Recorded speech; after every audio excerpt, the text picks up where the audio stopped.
Muhammad Anang Prasetyo di sini akan menjelaskan mengenai pengertian akad ijaroh. Ijaroh berasal dari kata al-ajru yang berarti al-iwadu atau dapat diartikan juga ganti. Sedangkan dalam bahasa Arab, ijaroh diartikan sebagai suatu jenis akad untuk mengambil manfaat dengan jalan penggantian sejumlah uang. Ijaroh menurut bahasa dan syarak adalah jual beli manfaat. Menurut Mustafa Dib al-Bugho mendefinisikan ijaroh secara etimologi yaitu dengan upah sewa yang diberikan kepada seseorang yang telah mengerjakan suatu pekerjaan sebagai balasan atas pekerjaannya. Kemudian menurut Sayyid Sabik, ijaroh adalah suatu jenis akad yang mengambil manfaat dengan jalan penggantian. Dalam hal ini ijaroh dibagi menjadi dua, yaitu yang pertama, ijaroh yang berhubungan dengan sewa jasa, yaitu mempekerjakan jasa seseorang dengan upah sebagai imbalan jasa yang disewa. Pihak yang mempekerjakan disebut mustajir, sedangkan pihak pekerja disebut akjir, dan upah yang dibayarkan disebut ujroh. Kedua, ijaroh yang berhubungan dengan sewa aset atau properti, yaitu memindahkan hak untuk memakai dari aset atau properti tertentu kepada orang lain dengan imbalan biaya sewa. Bentuk ijaroh ini mirip dengan leasing atau sewa beli. Pada konvensional, pihak yang menyewa disebut mustajir, pihak yang menyewakan disebut mukjir, dan biaya sewa disebut ujroh. Dalam hukum Islam, istilah orang yang menyewakan disebut mukjir, sedangkan orang yang menyewa atau penyewa disebut mustajir, dan benda yang disewakan disebut makjur, serta uang sewa atau imbalan atas pemakaian manfaat barang disebut ujroh. Selanjutnya, dasar hukum atau landasan hukum ijaroh adalah Al-Quran, Al-Hadis, dan Ijma. Dasar hukum ijaroh dari Al-Quran adalah pada Quran surat Az-Zuhruf ayat 32 yang berbunyi, Ahum yakusimuna rahmata rabbik nahnu qasamna bainahum ma'isyatahum fil hayatid dunya warafa'na ba'dahum fawqa ba'din darajatin liyattahidha ba'dahum ba'das suhriyah wa rahmatu rabbika khairum mimma yajma'un, yang artinya, apakah mereka yang membagi-bagikan rahmat Tuhanmu? Kami telah menentukan antara mereka penghidupan mereka dalam kehidupan dunia, dan kami telah meninggikan sebagian mereka atas sebagian yang lain beberapa derajat, agar sebagian mereka dapat mempergunakan sebagian yang lain. Dan rahmat Tuhanmu lebih baik dari apa yang mereka kumpulkan. Lafaz suhriyan yang tepat dalam ayat di atas bermakna saling menggunakan. Namun, pendapat Ibnu Katsir dalam buku pengantar Fikih Muamalah karangan Diyamuddin Juwaini, lafaz ini diartikan dengan supaya kalian saling mempergunakan satu sama lain dalam hal pekerjaan atau yang lain. Terkadang manusia membutuhkan sesuatu yang berada dalam kepemilikan orang lain. Dengan demikian, orang tersebut bisa mempergunakan sesuatu itu dengan cara melakukan transaksi. Salah satunya adalah dengan ijaroh atau upah mengupah.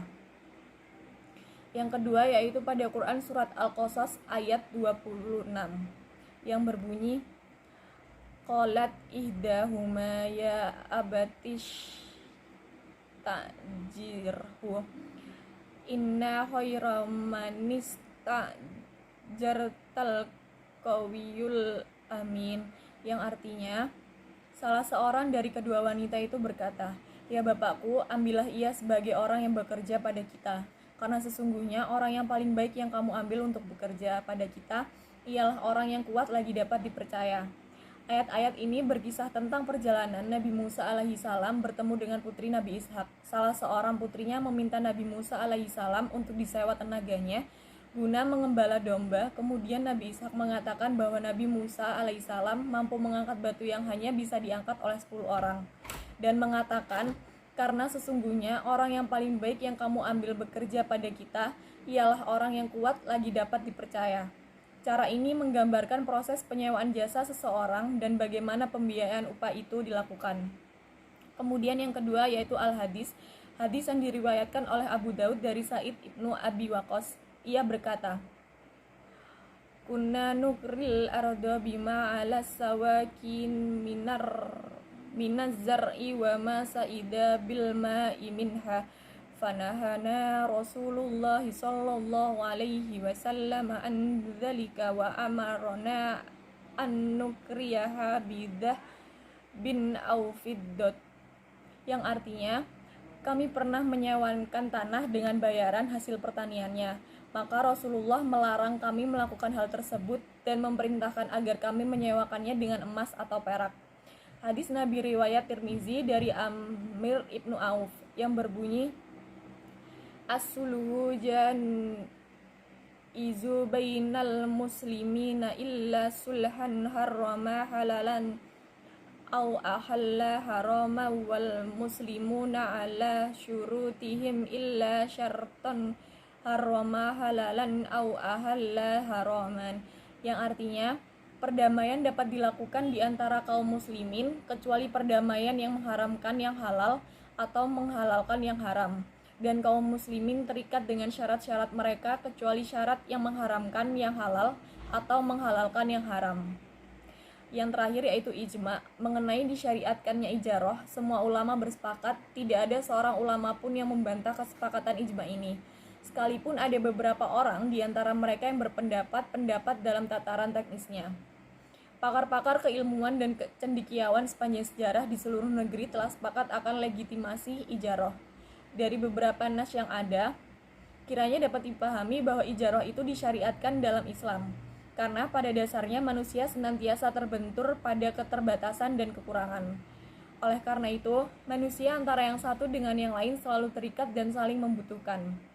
Ijarah atau sewa menyewa merupakan salah satu aplikasi keterbatasan yang dibutuhkan manusia dalam kehidupan bermasyarakat. Bila dilihat uraian di atas, rasanya mustahil manusia bisa berkecukupan hidup tanpa berijarah dengan manusia.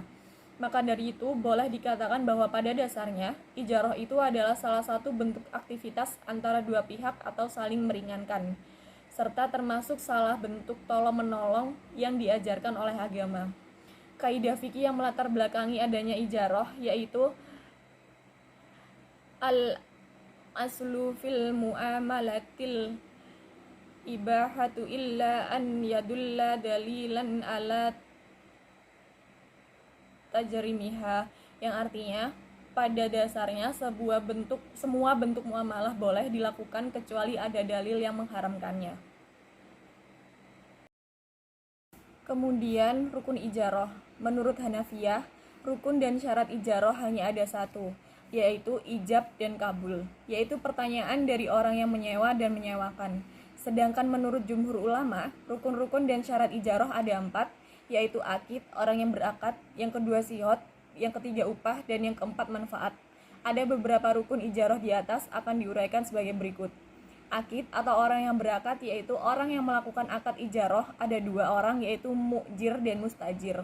Mu'jir adalah orang yang memberikan upah atau yang menyewakan. Sedangkan mustajir adalah orang yang menerima upah untuk melakukan sesuatu dan yang menyewa sesuatu. Bagi yang berakad, ijarah disyaratkan mengetahui manfaat barang yang dijadikan akad sehingga dapat mencegah terjadinya perselisihan. Yang kedua yaitu sihot akad, yaitu suatu ungkapan para pihak yang melakukan akad berupa ijab dan qabul adalah permulaan penjelasan yang keluar dari salah seorang yang berakad sebagai gambaran kehendaknya dalam mengadakan akad ijarah. Dalam hukum perikatan Islam, ijab diartikan dengan suatu pernyataan janji atau penawaran dari pihak pertama untuk melakukan atau tidak melakukan sesuatu. Sedangkan qabul adalah suatu pernyataan yang diucapkan dari pihak yang berakad pula, yaitu mustajir, untuk penerimaan kehendak dari pihak pertama yaitu setelah adanya ijab. Syarat-syaratnya sama dengan syarat ijab qabul pada jual beli. Hanya saja ijab dan qabul dalam ijarah harus menyebutkan masa atau waktu yang ditentukan. Yang ketiga, ujroh atau upah. Ujroh yaitu sesuatu yang diberikan kepada mustajir atas jasa yang telah diberikan atau diambil manfaatnya oleh mujir, dengan syarat hendaknya yang pertama sudah jelas atau sudah diketahui jumlahnya, karena ijarah akad timbal balik, karena itu ijarah tidak sah dengan upah yang belum diketahui. Yang kedua, pegawai khusus seperti hakim tidak boleh mengambil uang dari pekerjaannya, karena dia sudah mendapatkan gaji khusus dari pemerintah. Jika dia mengambil gaji dari pekerjaannya, berarti dia mendapatkan gaji 2 kali dengan hanya mengerjakan 1 pekerjaan saja. Yang ketiga, uang yang harus diserahkan bersamaan dengan penerimaan barang yang disewa. Jika lengkap manfaat yang disewa, maka uang sewanya harus lengkap. Kemudian rukun yang keempat yaitu manfaat. Di antara cara untuk mengetahui ma'qud alaih atau barang adalah dengan menjelaskan manfaatnya, pembatasan waktu, atau menjelaskan jenis pekerjaan jika ijaroh atas pekerjaan atau jasa seseorang.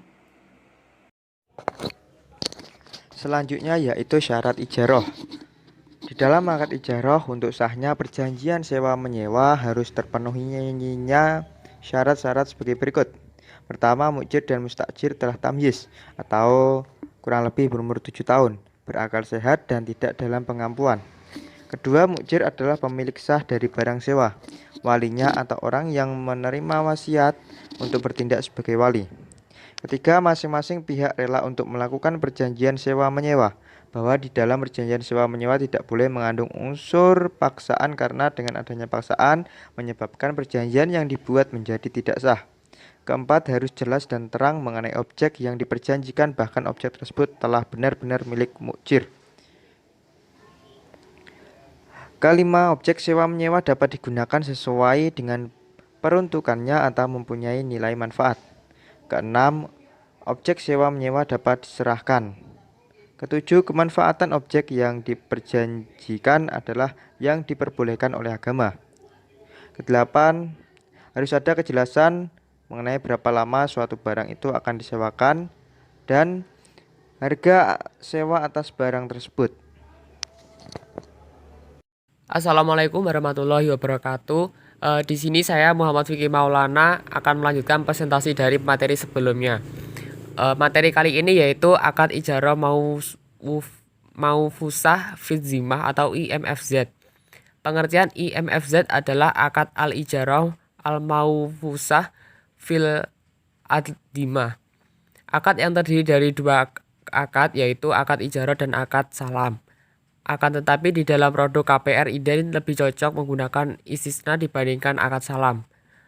Akad yang melandasi produk KPR inden yaitu bahwa sebuah program KPR yang dapat dipakai calon debitur untuk memiliki rumah yang belum sepenuhnya selesai. Akad ijarah sendiri artinya adalah akad pemindahan hak guna manfaat atas barang atau jasa dalam waktu tertentu dengan pembayaran sewa ujroh. Akad al-ijarah al-maufusah fi ad-dimah adalah akad sewa menyewa atas manfaat suatu barang, manfaat ain dan atau jasa atau amal yang pada saat akad hanya disebutkan sifat-sifat yang spesifikasinya, kuantitas dan kualitas. IMFZ termasuk akad kontemporer yang diterapkan pada lembaga keuangan syariah.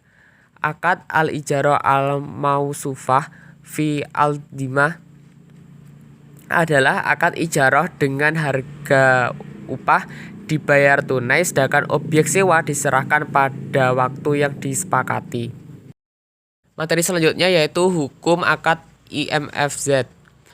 Menurut ulama dalam fatwa DSN MUI nomor 102 DSN MUI 10/2016 mengutip utama Malikiyah sebagaimana terdapat dalam kitab Hasyiyah al-Dusuhi A'la al-Syak al-Kabir 12/336, kitab Syarh Muntaha al-Iradat 2/252, kitab al-Asna al-Mantalib dan kitab Bidayah al-Mujtahid karya Ibnu Rushd berpendapat bahwa ujrah dalam akad al-ijarah al-mausufah fi ad-dimah wajib dibayarkan di awal pada saat majelis akad agar terhindar dari jual beli piutang. Nah, menurut fatwa DSN MUI, Dewan Syariah Nasional Majelis Ulama Indonesia telah mengeluarkan fatwa nomor 101 tahun 2016 tentang al-ijarah al-mausufah fi ad-dimah atau IMFZ. Nah, akad ini adalah akad sewa menyewa atas manfaat suatu barang dan jasa yang pada saat akad hanya disebutkan sifat-sifat dan spesifikasinya dalam kurung kuantitas dan kualitasnya. Assalamualaikum warahmatullahi wabarakatuh. Perkenalkan, nama saya Wahyu Setiawan Jody, NIM 062. Di sini saya akan mempresentasikan tentang akad ijaroh muntahiyah bitamlik atau disingkat dengan IMBT. Salah satu produk penyaluran dana yang ditawarkan dalam pembiayaan ijaroh muntahiyah bitamlik. Salah satu produk pelayanan penyaluran dana yang ditawarkan adalah pembiayaan ijaroh muntahiyah bitamlik atau IMBT. IMBT merupakan kombinasi antara sewa menyewa atau ijaroh dan jual beli atau hibah di akhir masa sewa. Hal ini dapat disimpulkan terdapat dua bentuk penggabungan akad atau hybrid kontrak sekaligus yaitu sewa menyewa dengan jual beli dan sewa menyewa dengan hibah. Pembiayaan dengan skema IMBT pada perbankan syariah menggunakan akad ijaroh dengan opsi pemindahan kepemilikan objek IMBT. Pemindahan kepemilikan objek IMBT dilakukan dengan dua cara, yaitu dengan akad hibah setelah berakhirnya masa sewa dan dengan akad jual beli di pertengahan masa sewa apabila mustajir menghendaki percepatan masa sewa dan ingin segera memiliki barang objek akad. Ibnu Taimiyah dan Ibnu Al-Qayyim membolehkan membuat segala syariat dalam akad asalkan kedua belah pihak sepakat dan syarat itu tidak menghalalkan yang haram atau mengharamkan yang halal. Jadi bisa kita tarik kesimpulan bahwasanya IMBT atau ijaroh muntahiyah bitamlik merupakan akad yang merupakan gabungan, yaitu akad hybrid kontrak, yaitu sewa menyewa dengan jual beli dan sewa menyewa dengan hibah. Begitu ya teman-teman. Lanjut, rukun dan syarat akad pembiayaan ijaroh muntahiyah bitamlik. Adapun rukunnya yaitu yang pertama penyewa atau mustajir, dikenal dengan lease, yaitu pihak yang menyewa objek sewa. Dalam perbankan, penyewa adalah nasabah. Lalu yang kedua yaitu pemilik barang atau muajir, dikenal sebagai lessor, yaitu pemilik barang yang digunakan sebagai objek sewa. Lalu yang ketiga yaitu barang atau objek sewa atau muajir adalah barang yang disewakan. Yang keempat yaitu harga sewa atau manfaat sewa atau ujroh adalah manfaat atau imbalan yang diterima oleh muajir. Kemudian yang kelima yaitu ijab qabul, yaitu serah terima barang. Syarat ijaroh muntahiyah bitamlik yaitu yang pertama kerelaan dari pihak yang melaksanakan akad, dan yang kedua yaitu muajir memiliki manfaat dan manfaatnya dibenarkan dalam Islam, dapat dinilai atau diperhitungkan, dan manfaat atas transaksi ijaroh muntahiyah bitamlik harus diberikan oleh lessor kepada lessor. Lanjut, seperti akad-akad pada umumnya, ijaroh muntahiyah bitamlik memiliki karakteristik. Yang pertama yaitu dalam pelaksanaannya perusahaan pembiayaan sebagai pemberi sewa wajib membuat wa'ad. Lalu yang kedua, hak perusahaan pembiayaan sebagai pemberi sewa atau muajir. Yang ketiga yaitu kewajiban perusahaan pembiayaan sebagai pemberi sewa atau muajir. Yang keempat yaitu hak penyewa atau mustajir. Yang kelima yaitu kewajiban penyewa atau mustajir. Lalu yang terakhir yaitu objek ijaroh muntahiyah bitamlik.